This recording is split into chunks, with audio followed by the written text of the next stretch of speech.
नमस्कार, मैं हूं सिद्धि सिंह और आप देख रहे हैं आगाज एक्सप्रेस। गौतम बुद्ध का जीवन सभी के लिए प्रेरणा का स्रोत है। वो बौद्ध धर्म के संस्थापक थे जिनका जन्म 483 ईसा पूर्व और महापरिनिर्वाण 563 ईसा पूर्व में हुआ था। बचपन में उन्हें सिद्धार्थ के नाम से जाना जाता था। बौद्ध ग्रंथों के अनुसार गौतम बुद्ध के जन्म से 12 वर्ष पहले एक ऋषि ने भविष्यवाणी की थी कि वो या तो महान सम्राट बनेगा या फिर एक महात्मा। 35 वर्ष की आयु में उन्हें ज्ञान की प्राप्ति हुई। उन्होंने संसार के मोह को त्याग कर तपस्वी जीवन अपनाया और परम ज्ञान की तलाश में निकल पड़े। अब हम आपको सिद्धार्थ से बुद्ध बनने तक की उनकी यात्रा के बारे में बताते हैं।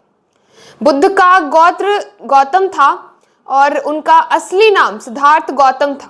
उनका जन्म लुम्बिनी में शाक्य जनराज्य की राजधानी कपिलवस्तु के पास हुआ था। उनके जन्म के 7 दिन बाद ही उनकी मां की निधन हो गई थी और उनका पालन पोषण उनकी मौसी गौतमी ने किया। उनका नाम सिद्धार्थ रखा गया था। सिद्धार्थ के पिता शाक्य वंश के राजा सुद्धोधन थे।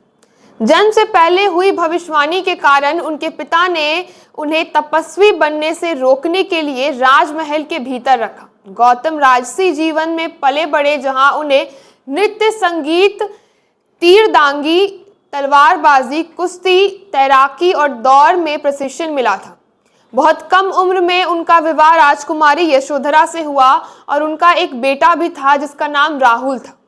सिद्धार्थ बचपन से ही अत्यंत दयालु थे और दूसरों का दुख नहीं सहन कर पाते थे।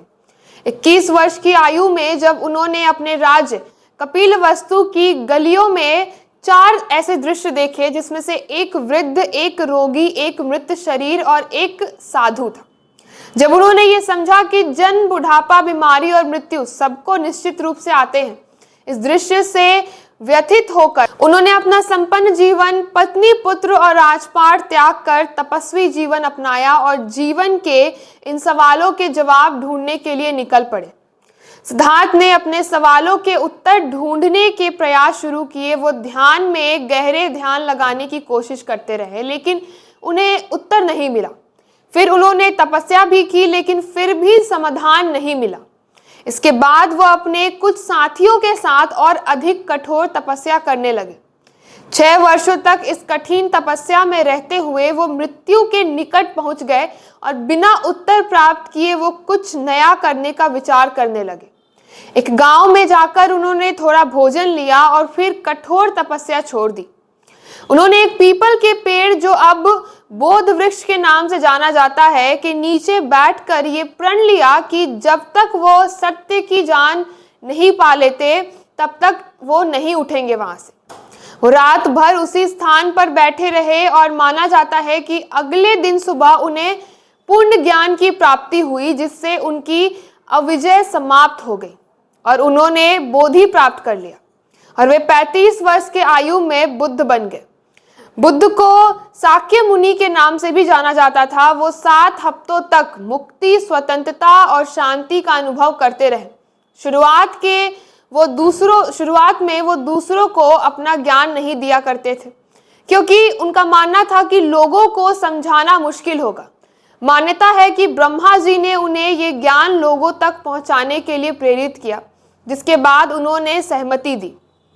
फिर उन्होंने अपना पहला उपदेश उत्तर प्रदेश के वाराणसी के पास सारनाथ में अपने पहले शिष्यों को दिया। कुशीनगर उत्तर प्रदेश में 483 ईसा पूर्व 1 साल पुराने पेड़ के नीचे बुद्ध की मृत्यु हुई, जिसे महापरिनिर्वाण कहा जाता है। बुद्ध का अर्थ होता है प्रबुद्ध। बता दें कि बुद्ध के प्रमुख समकालीन व्यक्ति महावीर, जैन, राजा परिणशित, बिंबिसार और अजात शत्रु थे। तो ऐसे तमाम खबरों के लिए जुड़े रहे हमारे साथ और देखते रहिए आगाज एक्सप्रेस।